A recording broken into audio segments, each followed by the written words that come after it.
Okay.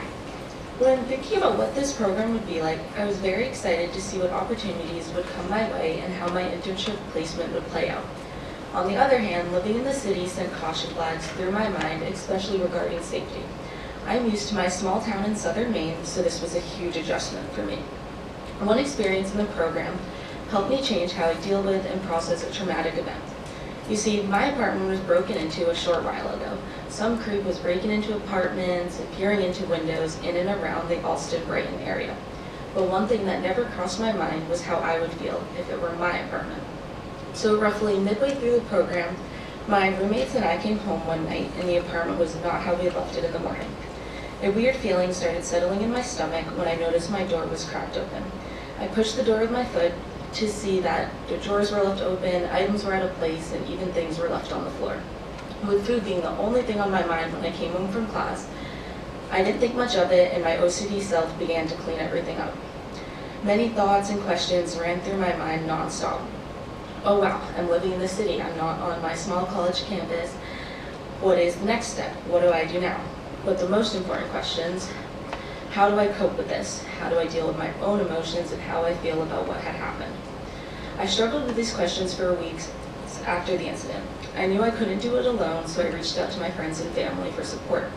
At the same time, I made sure I gave myself the proper tools to process and sit with what happened. This semester, I interned at St. Stephen's Youth Program, where I was an active member of the teaching team for elementary age students during their after-school program. Keeping in mind what I was taught at a weekly meeting, it played a huge role in how I was dealing with everything. We were given a mini 10-minute lesson on the ladder of inference. The ladder of inference is the thinking process we go through, typically without realizing it, to get to a fact, action, or decision.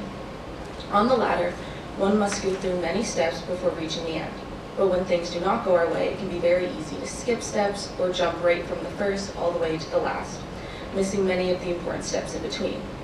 Keeping my ladder of inference in mind helped me cope with this trauma and helped me become okay with what happened. Let's face it, there were times when it affected me more than normal and I just wanted to let it all out. I was working with kids this semester and I've learned you can't skip any rungs on the ladder when you work with kids. You have to be able to place a foot on each one before jumping right to the conclusion rung.